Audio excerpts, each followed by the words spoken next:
खरी तर तुमच्यासाठी हे सगळं नवीन आहे, खूप नवीन. बायकांमध्ये हळद लावायची प्रथा असते, बायकांच्या खूप साऱ्या प्रथा असतात, पुरुषांच्या खूप साऱ्या पार्टीच्या प्रथा असतात, पण आमच्या पण काहीतरी प्रथा असतात. त्या प्रथा तुम्ही फक्त अशा म्हणजे तुमच्यासाठी हे सगळं अनसीन असणार आहे. आता जे काही घडणार आहे ना हे तुम्ही म्हणजे मी असं म्हणेन की भविष्यामध्ये तुम्ही एवढं धाडस करेल की नाही माहित नाही, किंवा भविष्यामध्ये आम्हाला दुसरी कोणी रसिका सापडेल की नाही मी डोंट नो, की दुसरी एखादी रसिका गायकवाड येईल कुठेतरी ती आम्हाला स्टेज देईल, प्लॅटफॉर्म देईल. आता थोड्या वेळापूर्वी तुम्ही ज्या 10 जणी पाहिल्या ना त्या सगळ्या फर्स्ट टाइम स्टेजवर आल्या, म्हणजे तुम्ही बिलीव्ह नाही करू शकत. आणि एवढ्या म्हणजे मान मर्यादा खानदानीपणा हे जे असतं ना हे फक्त बायकांमध्ये नसतं, आमच्यामध्ये आणि हे आम्ही आमच्या आईपासून शिकलो. आणि आईच्या आशीर्वादाने तुमच्या समोर आधी जे दिसतंय मी ते तुम्हाला एक्सप्लेन करायची गरज नाही. खरं तर या माता रेणुका आहे, जमदग्नीच्या पत्नी, परशुरामाच्या जननी या माता रेणुका आहे. आणि हे जे सेटअप दिसतंय याला जग असं म्हटलं जातं. जग मीन्स वर्ल्ड. आणि या वर्ल्डच्या भोवती म्हणजे ही सगळ्या जगाची जगज्जननी आहे आणि तिच्या भोवती आमचं सगळं आयुष्य फिरत असतं. आणि या आयुष्याला वेगवेगळ्या कॅटेगरीज दिलेल्या आहेत. म्हणजे तुमच्या समोर आता काही असं स्टेज प्रेझेंट होती की ते वेगळं वेगळं असेल. मग मी तुम्हाला परफॉर्मन्स संपल्यावर तो सस्पेन्स बोलेल की हे काय होतं, हे कशासाठी करतात आणि याच्याने काय होतं. तर तुम्ही एक्साइटेड आहात काहीतरी वेगळं आमचं बघण्यासाठी. हे आमचं म्हणून दाखवतो आम्ही, तर तुम्ही यापुढे म्हणा की हे पण आपल्या भारताचंच काहीतरी एक प्रतीक होतं आणि आपल्या हिंदू सनातन संस्कृतीमध्ये याही गोष्टी आहेत, पण त्या तुम्ही कधी पाहिल्या नाहीये. तुम्ही तुमच्या मुलांना दाखवा, पुढे तुम्ही सांगू शकाल की आम्ही काहीतरी वेगळं करतोय. Yes setup. आता तुमच्या समोर एक एक कॅरेक्टर्स येत आहेत. हे ऑल ट्रान्सजेंडर्स आहेत, यांना जोगती असं म्हणतात. यांच्या हातामध्ये काही इन्स्ट्रुमेंट्स आहेत, या जरा वेगळ्या इन्स्ट्रुमेंट्स आहेत आणि हे सगळं तुमच्या समोर वेगळ्या पद्धतीने प्रेझेंट होणार आहे. तर सगळ्यांनी जोरदार टाळ्यांच्या गजरामध्ये इन्स्ट्रुमेंट आमचे वाजवणार आम्ही आणि तुम्ही सर्वजण बघून दंग होणार ही माझी खात्री. तर पुढच्या 20 मिनिटांसाठी स्वतःचं हृदय, स्वतःचा श्वास असा एकवटा एका ठिकाणी घ्या आणि या जोगती समाजाच्या, तृतीय समाजाच्या एका आगळ्या वेगळ्या प्रथेचं स्वागत करा जोरदार टाळ्यांच्या गजरामध्ये.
जनरल इन्स्ट्रुमेंट्स पाहिजे मी सगळं इंट्रोडक्शन करून देईल नंतर. आता हे पारंपरिक इन्स्ट्रुमेंट आमच्या जोगी लोकांचे असतात, तर त्याच्यावरती सांगलीकर आपल्यासाठी स्पेशल एक देवीचं सॉन्ग सादर करतात. ओके, कोणीतरी माईक हे करा.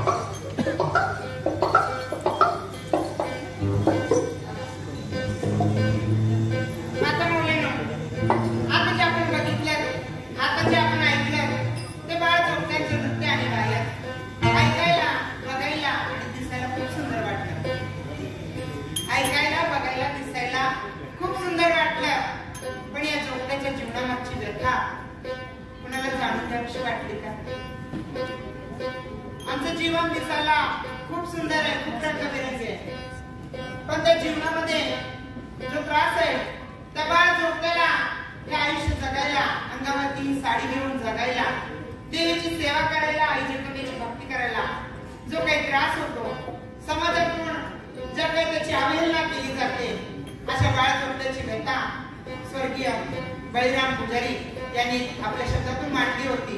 मी आज परत म्हणण्याचा प्रयत्न करताय. गावाकडेची कला समजून घ्या.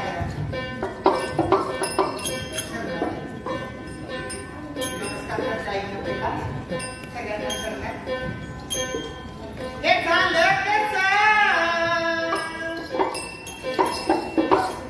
बाई कळलंय असं माझं मलाच कळलं नाही. माझ्या आई बापानं मला देवाला सोडलं या बाई, आई बापानं मला देवाला सोडलं या बाई, आई बापानं मला याला मला सोडलं या बाई, माझ्या आई बापानं मला देवाला सोडलं या बाई, माझ्या आई बापानं मला देवाला सोडलं या बाई, माझ्या आई बापानं मला देवाला सोडलं या बाई. झालं काय घडले असं माझं मलाच कळलं नाही, झालं काय घडले असं माझं मलाच कळलं नाही. माझ्या आई बापानं मला याला मला सोडलं या बाई, आई बापानं मला देवाला सोडलं या बाई, माझ्या आई बापानं मला याला मला सोडलं या बाई, माझ्या आई बापानं मला देवाला सोडलं या बाई, माझ्या आई बापानं मला देवाला सोडलं या बाई, माझ्या आई बापानं मला देवाला सोडलं या बाई. बाई जीवाला नवरा पोर, बाई जीवाला नवरा पोर, घरदाराला नाही आधार, घरदाराला नाही आधार, जोगवा मागतो या घरघर, जोगवा मागतो या घरघर, माझ्या जीवाला वाटतं नवरं, माझ्या जीवाला वाटतं नवरं. बरं का माता मुलांना भावी भक्तांनो, आता बाळ जोगी जन्माला आल्यानंतर त्याला देवीचं वेळ लागलेला असते.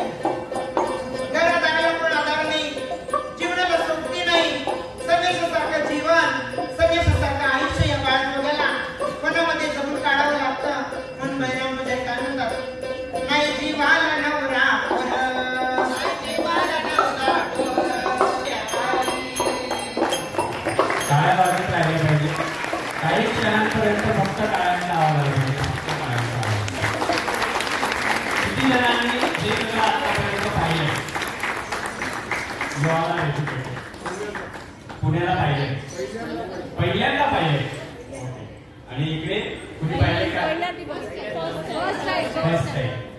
तुम्हाला माहिती तरी आहे का आपल्या हिंदू संस्कृतीत असं पण काहीतरी असतं. हे इन्स्ट्रुमेंट्स असतात. सर्वात आधी जेव्हा तुम्हाला सांगितलं जग असतो देवीचा, जेव्हा फर्स्ट टाइम ही मुलगी आली तिला काय केलं गेलं होतं, लिंबाचा पाला घातला. दॅट्स कॉल्ड लिंब नेसणं. ही एक आमच्यामध्ये नवस्फूर्तीची प्रथा असते. आम्ही ती करतो. देवीला जेव्हा सोडलं जातं किंवा देवीसाठी स्वतःचं काहीतरी अस्तित्व सिद्ध करायचं असतं त्यावेळी ही लिंब नेसण्याची प्रथा असते. आता तरी हे फर्स्ट टाइम आहे. हे सगळे स्टेजवर पहिल्यांदा येत आहेत बरं का. सो त्यांच्या चेहऱ्यावरचे जे भाव आहेत ना ते तुम्ही समजून घ्या थोडंसं. त्या फिलिंग्स काय की फर्स्ट टाइम ते स्टेजवर पण आहेत आणि त्यांच्यासाठी हे आयुष्यातलं खूप वेगळा क्षण आहे. तिथे एवढ्या मोठ्या मोठ्या लोकांसमोर खरं तर हे काही प्रेझेंट करताय. सुशिक्षित लोकांना आमची कला नाही कळणार पण आज मला वाटतं तुम्ही थोडंफार ते समजून पण तिने लिंबा नेसला होता. देन आफ्टर तुम्ही हे जे पाहिजे इट्स कॉल्ड बाण. बाण means not that arrow. Arrow नाही, बाण.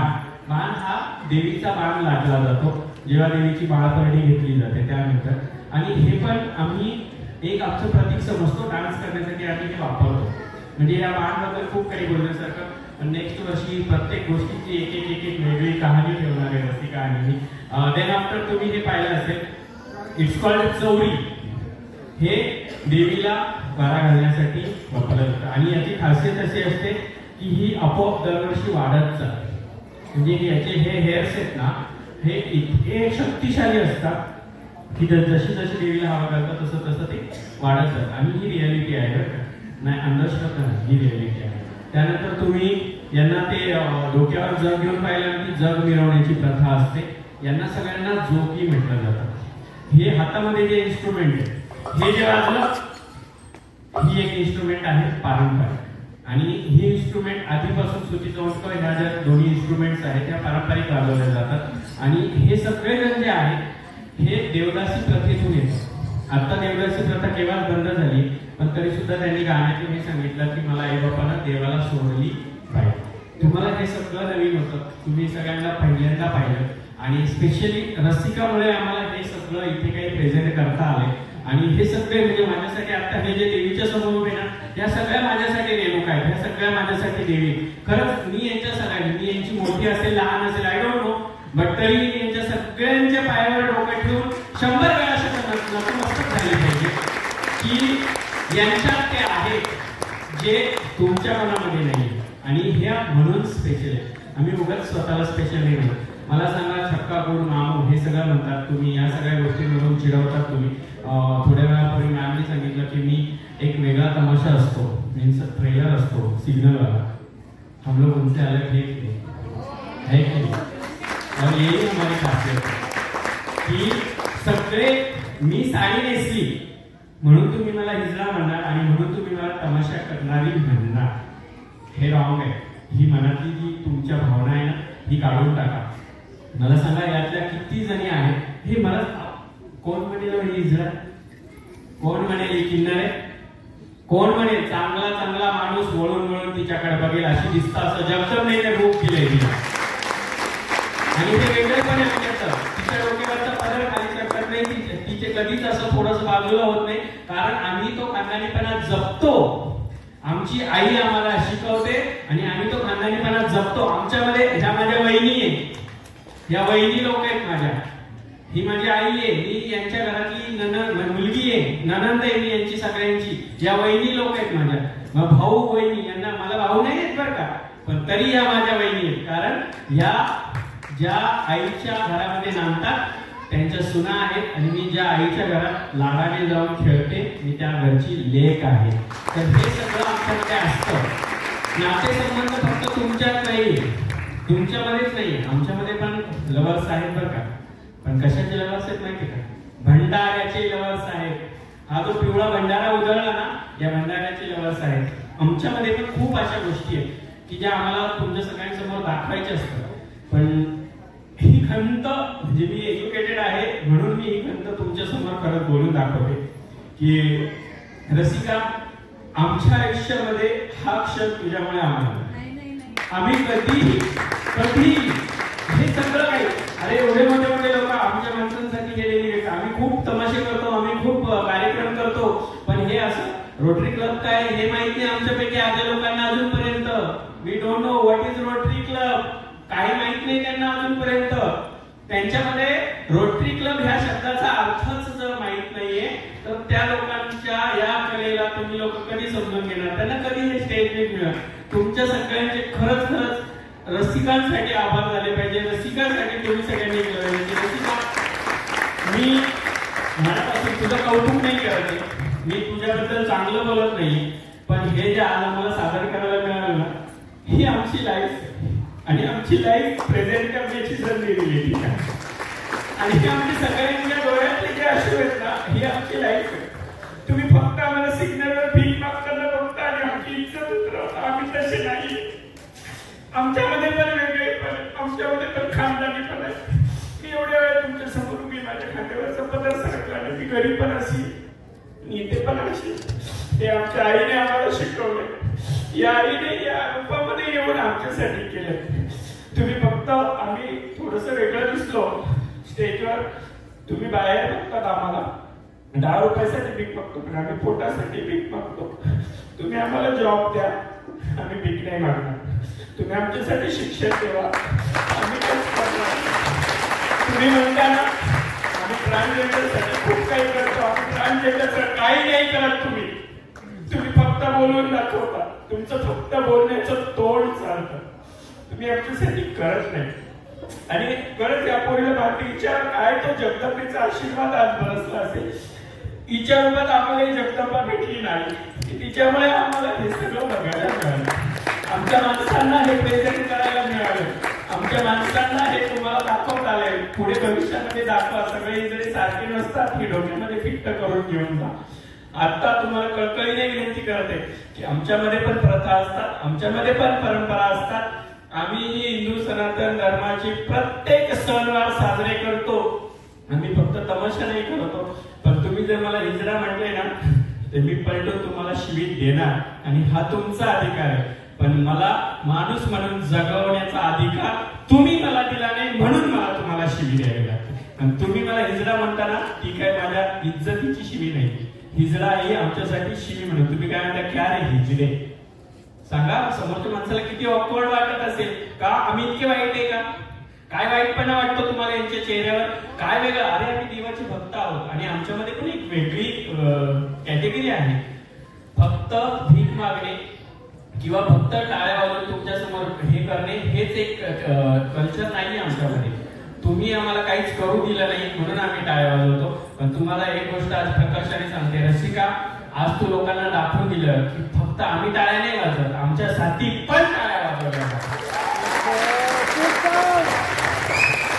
आणि आजच्या या कार्यक्रमाचं सगळं जे श्रेय मी आमच्या सगळ्यांच्या वतीने माझी आई पार्वती माई योगी यांच्या चरणी समर्पित करते आणि आई तुमचा जो काही भरभरून आशीर्वाद असेल ना तो सगळा या लेकराला लागू द्या हे लेकरू खूप कष्टाळू आहे आणि खूप आयुष्यात तिचं दुःख आहे पण ती सगळं आपल्यासाठी करते ना तर तिला कुठेतरी पुढे चालण्याची संधी द्या आणि थँक्यू सो मच की तुम्ही मला एवढं ऐकून घेतलं तुम्ही एवढं सगळं आमच्या सगळ्या कल्चर बघितल्या आणि हे रडवायला थोड्या वेळ इग्नोर करा पण मनामध्ये घेऊन जा की तिच्या डोळ्यात पाणी आलं होतं सगळे हिजडे सारखे नसतात एवढाच वाक्य शेवटपर्यंत लक्षात ठेवा आणि तुमच्या मुलांना पण शिकवा तुम्ही एकदा विचारा how are you me I am fine म्हणेन आणि मलाही वाटेल तुम्हाला विचारावं हाऊ आर यू आणि नेक्स्ट टाइम भेटल्यावर मला रस्त्याने विचारा हाऊ आर यू मॅम मी तुम्हाला म्हणेन yes fine sir and that's all about thank you so much तुम्हाला माहितीये मॅम बोलल्या त्या सोप्पं खरंच नव्हतं ज्या वेळेस असं झालं ना की मला ट्रान्सजेंडरसाठी काम करायचं त्यावेळेस असं होतं का हे जे लोक आहेत माझी जी चिंता आहे त्यामध्ये खूप काही करायचं आहे आमच्या एक लोक आहे तुम्ही सांगणार नव्हते म्हणजे आता सांगते की मी यांच्यासाठी ITI सेंटर आपण बनवणार आहोत प्रोफेशनल यांच्यासाठी प्रोफेशनल ट्रेनिंग सेंटर बनवणार आहे त्यांना जी